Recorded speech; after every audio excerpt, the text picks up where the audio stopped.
I'm triggered, I'm triggered, I'm triggered, I'm triggered, I'm triggered, I'm triggered, I'm triggered.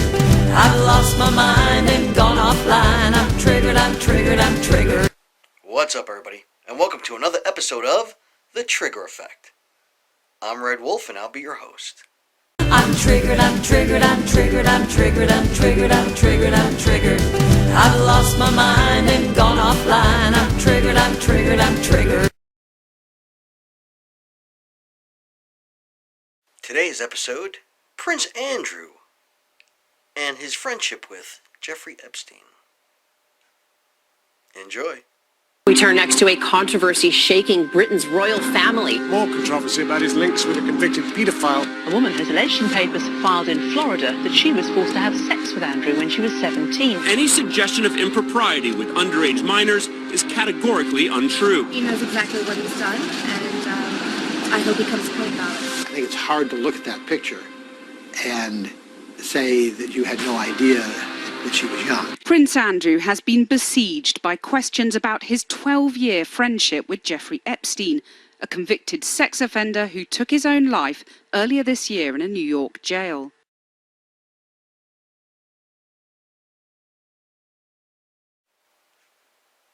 Now I want you to take a minute and absorb what you're seeing right now.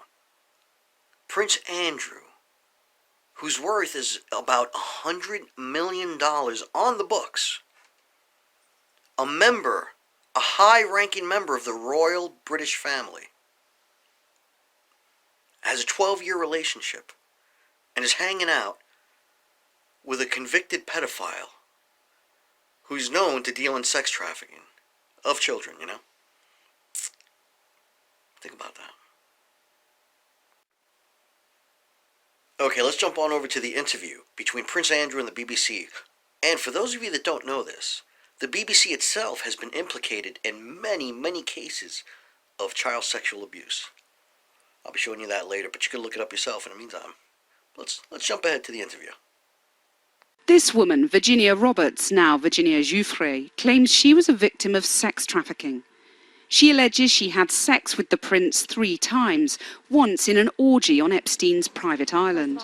He knows exactly what he's done, and I hope he comes clean about it. Thank you.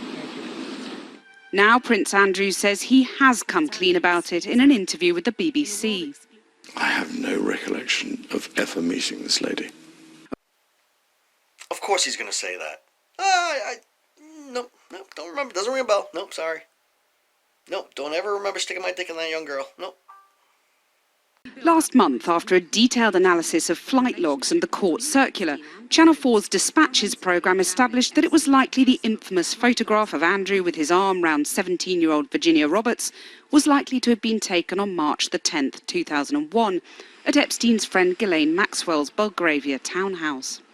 Prince Andrew says that on the night of March the 10th, he couldn't have been dancing and having sex with a teenager because he was in suburban Woking, taking his daughter Beatrice to a party here at Pizza Express. At Pizza Express. Now, is it a coincidence? Or do they just love rubbing our faces in pedophile symbolism? Man, probably just a coincidence, right? Sure. He says he's only been to Woking a couple of times and remembers it weirdly distinctly. I'd taken Beatrice to a Pizza Express in Woking for a party at I suppose sort of 4 or 5 in the afternoon. Now, he doesn't remember meeting her back then, March 2001. But he remembers very specifically that he was at a pizza party. Sure. And then, because the Duchess was away, we have a simple rule in the family that... Wait, don't tell me, let me guess. While the Duchess is away, the pedo prince will play? That when one's away, the other one's there. I was on terminal leave at the time from the Royal Navy, so therefore I was at home. Why would you remember that so specifically? Why would you remember a Pizza Express birthday and being at home? Because going to Pizza Express in Woking is an unusual thing for me to do. Look at that shit-eating grin. You almost can't hide it. Very unusual thing for me to do. I've only been to Woking a couple of times, and I remember it weirdly distinctly. As soon as somebody reminded me of it, I went, oh yes, I remember that. Virginia Juifrey says on their first encounter, she and Prince Andrew danced at Tramp nightclub. She recalls him being a hideous dancer and sweating profusely. She was very specific about that night.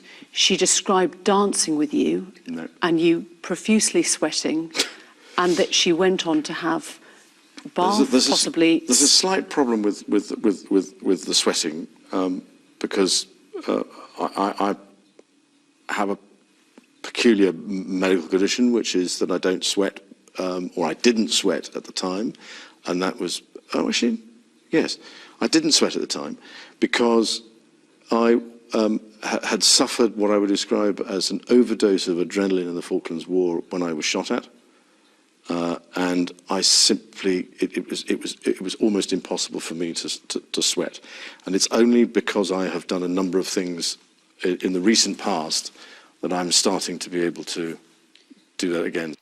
Just so we're all clear, he had this rare ailment that didn't allow him to sweat back then, when she claims he was a sweaty old pervert. But he can sweat now. After, these vigorous sweat exercises he developed over the years. His routine. So, you see how he's covering his ass? Oh, I couldn't sweat back then. I had this rare ailment. But I can't sweat now. So if somebody catches him sweating now or snaps a picture, he's going to say, well, yeah, look at the interview. I said I could sweat now. Come on. We have to show them we're not that stupid. I'm afraid to say that there's a medical condition that says that I didn't do it. He suggested the picture of him and Virginia may have been doctored. I don't believe it's a picture of me in London, because when I go out in London, I wear a suit and a tie. That's what I would describe as those are my travelling clothes if I'm going overseas. So I've got plenty of photographs of me dressed in those sorts of sort of kit, but not there. I mean, are you paying attention to the excuse? That can't be me, because when I go to London, I wear a suit jacket and a tie. You see, there's no tie in that picture. You fucking kidding us? Come on. Wake up. Just to clarify, so you think that photo has been faked? Nobody can prove whether or not that photograph has been doctored, but I don't recollect that photograph ever being taken. First of all, with today's equipment, that's absolutely not true. You can't tell if it was doctored or not. And if it was, you can prove that. But he can't set out to prove it's fake because it's just going to prove that it's real. So he has to pretend that can't be done. It's impossible. You can't. Nobody can. And it was a simple question she asked him, but he had to answer it in the most deceitful way possible. In 2008, Epstein was jailed for procuring an underage girl for prostitution and soliciting a prostitute. Yet just 2 years later, in December 2010, Andrew visited him at his New York mansion. You said you went to break up the relationship, and yet you stayed at that New York mansion several days. I'm wondering how long... But I was doing a number of other things while I was there. But you were staying at the house of a convicted sex offender. It was a convenient place to stay. What does that even mean, convenient? How's that convenient for him? No, he gets to get up and rape kids all day. Behind closed doors of a mansion. They don't offer that at the Holiday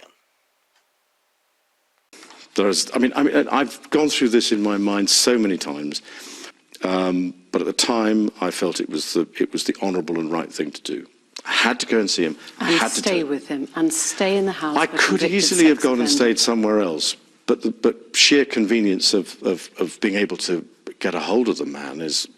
I mean, he was in and out all over the place. So, in and out of every young piece of ass he could get his hands on.